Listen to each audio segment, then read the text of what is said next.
Welcome to Taxidermy Truths, where we discuss the ins and outs of not only the taxidermy process, but the influences on the hunting community as a whole. With over 25 years in the wildlife and taxidermy industry, I host open conversations with artists, experts, and industry giants. From sustainable utilization to shipping rates, we dig into the reality of the experience after the safari and hear real stories worth remembering. Hi there, my name is Douglas Cocroft and welcome back to Taxidermy Truths. Today we're going to discuss skin in the game. So for those of you that don't know where the saying skin in the game comes from, it actually relates back to horse racing. It was a term that was brought about because the owner of the horse had the most risk as the owner of the animal, and their reward was based upon the outcome of that animal. Warren Buffett is often heard to speak about skin in the game, the investment and the outcome, whether it's risk or reward. So in taxidermy and hunting, skin in the game is very applicable. And it's not just a pun on the word skin. The time and investment put into hunting in 2024 is more than ever before. Hunters from around the world travel globally to go and hunt these incredible animals. They take time away from work. Hunters spend that money that's left over after bread, milk, and school fees have been paid. So isn't it right that when it comes to harvesting that dream animal, that you protect the skin, that you look after your investment, because we all have skin in the game. So let's dive straight into it. I picked a couple of species to chat about and just offer some information around these species for when you do get the opportunity to go on that dream hunt that you've been planning. Let's start out with something small, something that's very close to my heart. I love the species. It's a beautiful animal. It's elusive, it's clever, it's very unique. It's called a Klipspringer. Klipspringer, directly translated from Afrikaans to English, is rock jumper. And that speaks of where you find these animals, high up in the mountains, jumping from rock to rock. They've got an incredibly high-pitched whistle sound that doesn't seem to fit with this animal.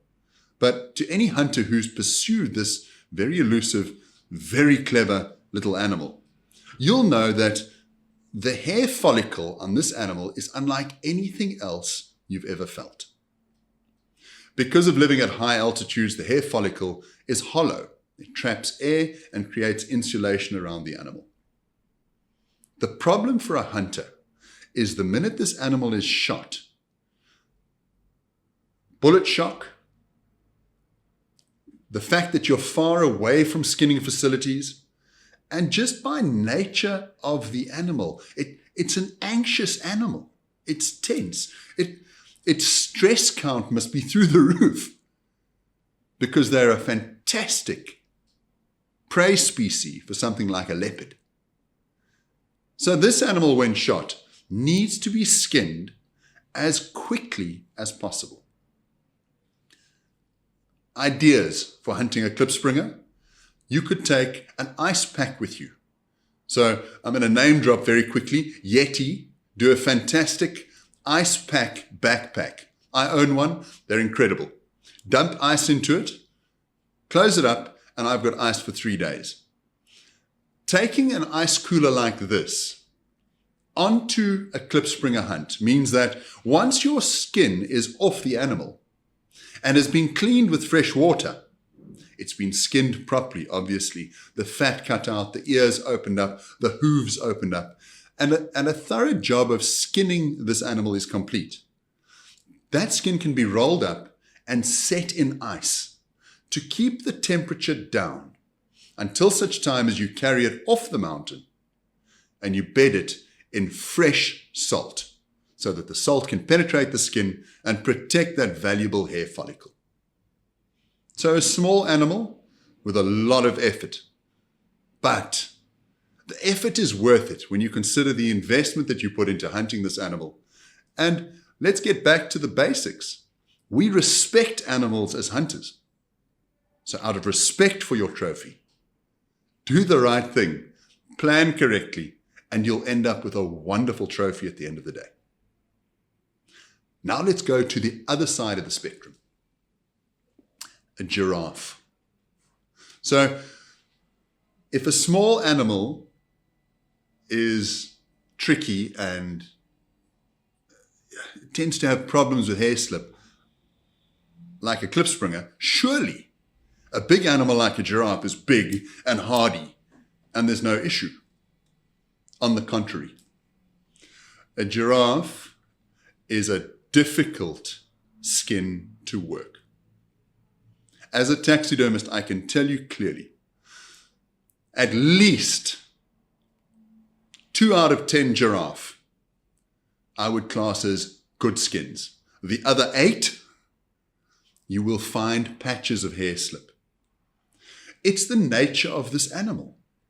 It's massive. It's just huge. The leather, the skin down the back of the neck on the mane of a giraffe, that skin gets up to about 1.5 inches to 2 inches thick in some places. It's incredible. Preparing that skin is critical. But the trick is getting the skin off the animal fast enough. So if you hunt this animal on a hot day, you need to have more skinners, more members of your team to get the skin off the animal, get the skin diced in the leather side so that salt can penetrate, get the skin cleaned, and get it into salt. Just do the maths. It's a big animal. On a colder day, it is slightly more forgiving. Thus, hunting in South Africa and Africa tends to be in the winter months, the colder months, although cold in Africa is not the same cold as you find elsewhere. So when you do hunt the giraffe, make sure that there's a strong enough team to work with you when you have harvested this incredible animal. And when you do get it into the skinning shed, treat it with a brine solution. Brine is a means of killing the bacteria that may be building up after the animal is shot and it no longer has its own immune system. We use something called Dettol. You can use Savlon, salt, water. It gets mixed up in certain ratios. The skin gets cleaned in the solution. It doesn't live in that solution. It gets cleaned in the solution. It gets dripped out and then put into, once again, good quality, clean salt. And rub the salt in. Get it into the cracks all the way up the back of the neck. Because the thing that makes a giraffe unique is its hair pattern. So you need to look after the hair. So make sure the team is big enough. Get that skin off as quickly as you can. Get it into salt. The rest, it may be an adventure. You may have to skin out in the field. Some of the hunting ranches and properties have vehicles that come and retrieve animals and get them back to the skinning facilities. This is not often the case. These are wild animals. And unfortunately, you often hunt them on the other side of the mountain, as opposed to next to a road. So whether it is big or small, both present challenges to achieving that great skin. But remember, you've got skin in the game. You've already invested to this point. Let's get it over the finish line and make sure it's a beautiful trophy. Let's move on to another animal. One that I know a lot of professional hunters don't enjoy. An ostrich. That big bird. That big non-flying bird that runs around the plains of Africa. And although it's odd, many hunters have been schooled by an ostrich. Now, we all know about ostrich leather boots, ostrich leather belts, handbags.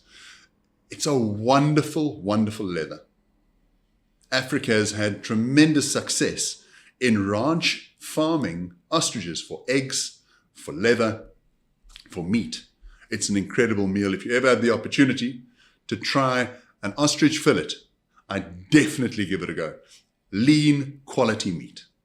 But let's get back to the skin. In between the follicles, the feather points where the feather joins into the skin, are dense layers of fat. Salt battles to penetrate fat. And if you can't get the salt into the skin and remove the fat, the follicle rots and the feathers fall out. So if it is an ostrich that's being hunted for trophy purposes of presenting it in a museum, a gallery, your showroom, as a taxidermy piece, it's very important that after you've shot that ostrich, when it gets skinned, the guy skinning it should use a wire brush and literally scrape away the yellow fat in between the feathers, because that fat is literally, it's congealed and it's quite easy to see. Once that's been scraped away, you could use maize meal, corn flour, and rub that corn flour into the fat and almost peel away the thin layers of fat that remain. Thereafter, the skin would go into quality salt through the salting process, and this would ensure that the feather remains in the leather and you're able to produce a beautiful piece of taxidermy. So what we're used to seeing in ostrich leather, the elegant, beautiful finish of ostrich leather, the path to getting that is quite tricky. So it's very important, once again, that you plan before the hunt and make sure that you have the necessary tools and the necessary team to skin that animal perfectly. Moving on. The face that only a mother could love. A warthog. Why is it called a warthog? Because of the warts. Warts are filled with a fat.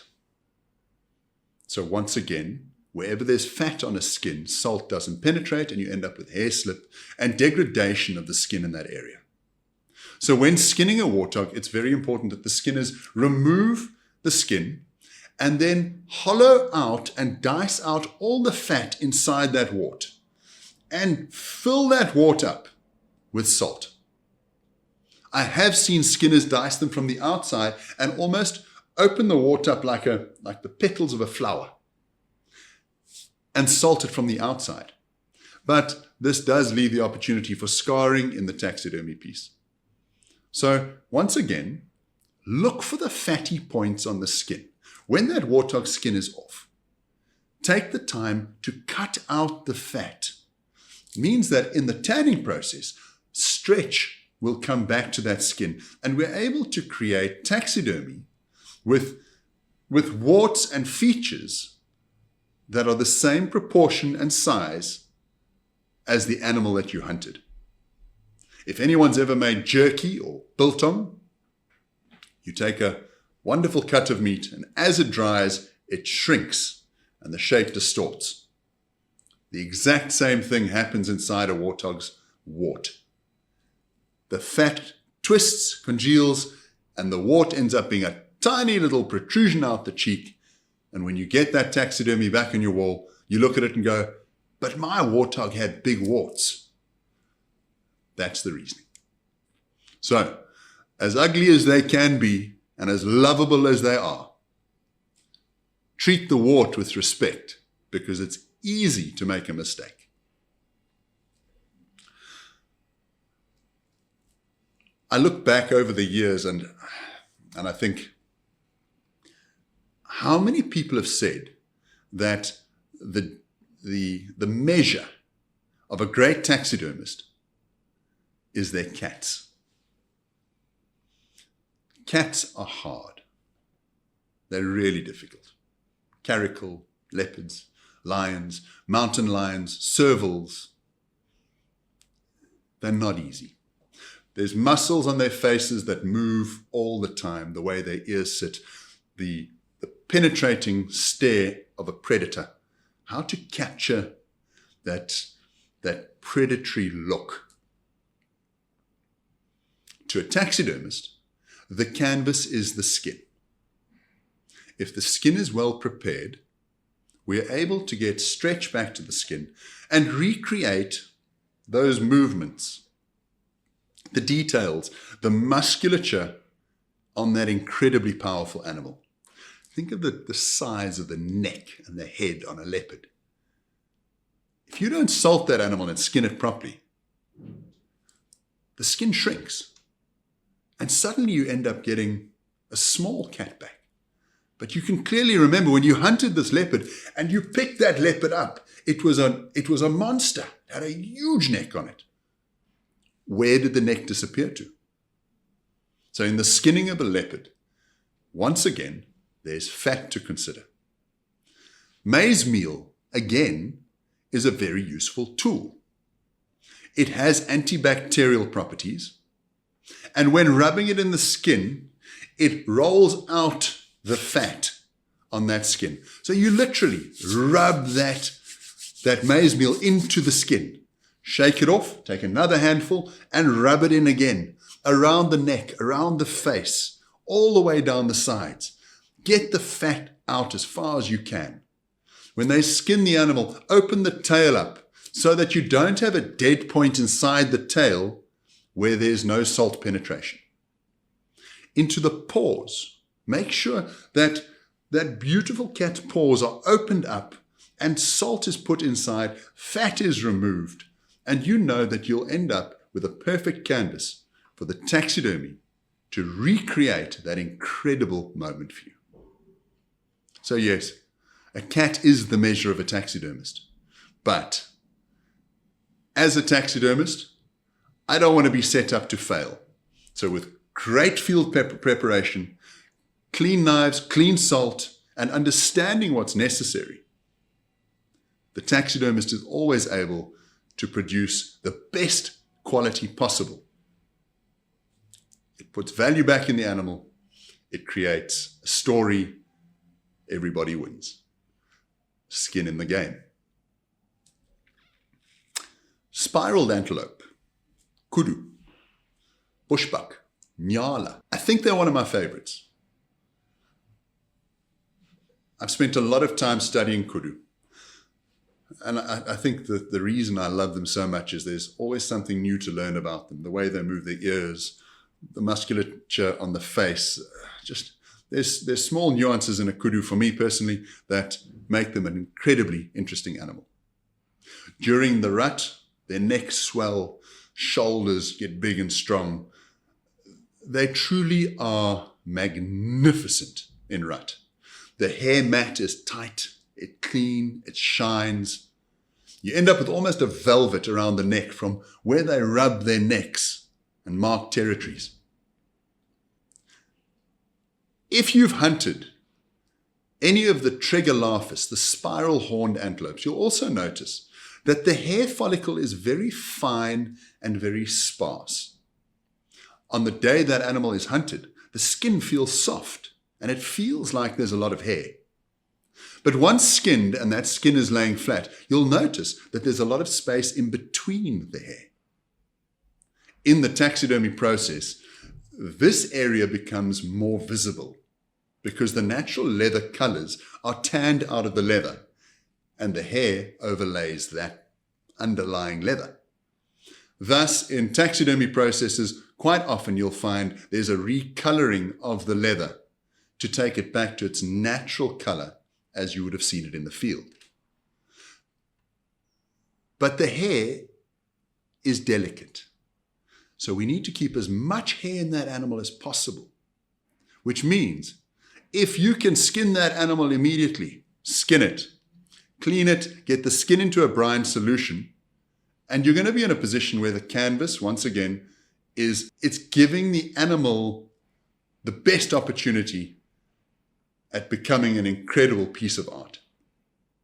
So you will find on those particular species, spiral horned antelope, that there is a thinning of hair. And we have had it, myself as a taxidermist, I've been questioned many times.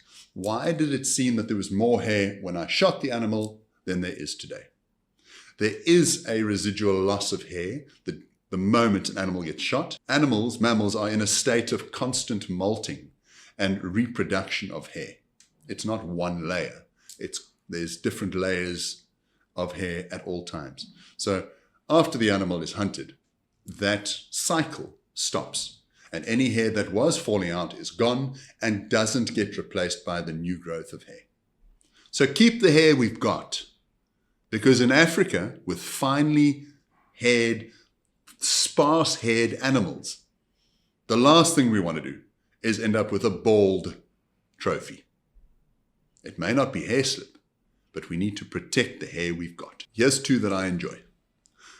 Crocodiles and hippos.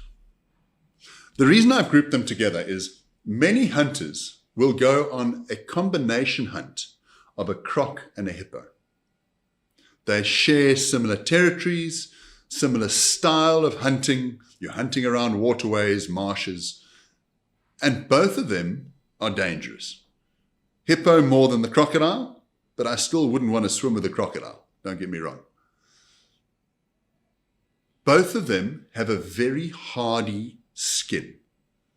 We're not looking at the hair, we're looking at the condition of the skin itself.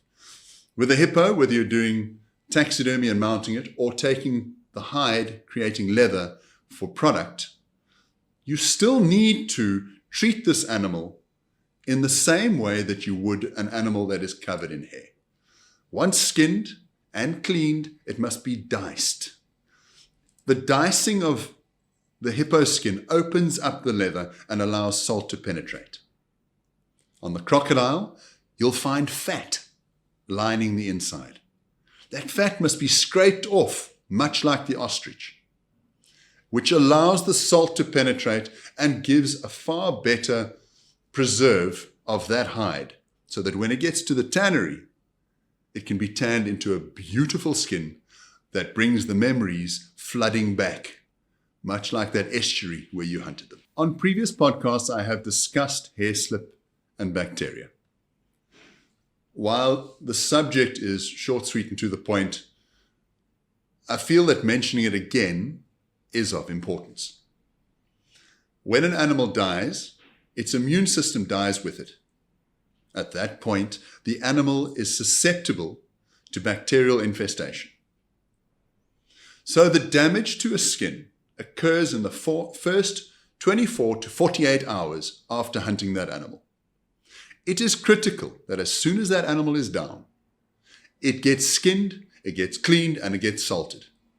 Once the salt is in place and drying starts, any bacterial infestation ceases. Bacteria will only continue in a wet state, which is why leaving a skin in that state for too long, it increases your chances of hair slip or hair running from the skin. So wherever possible, after hunt, get that animal skinned. Get it into a brine solution and cleaned, and get it into clean, quality salt. You can't plan the weather. You can be aware of it and hunt around it. But there are going to be days you hunt in the heat. There are going to be days you hunt in the wet. You often get into a position where you're high in the mountains. Plan for it. You've got skin in the game. You stand to win the most by making sure the planning is in place and that animal is respected. More than anything, as a hunter and a taxidermist, I love wildlife. Hunters love wildlife. We create value in the animal. We pursue these animals in their natural environments. And we're able to create memories that teach others about the good of hunting. We've got a lot of skin in the game. Thanks for watching.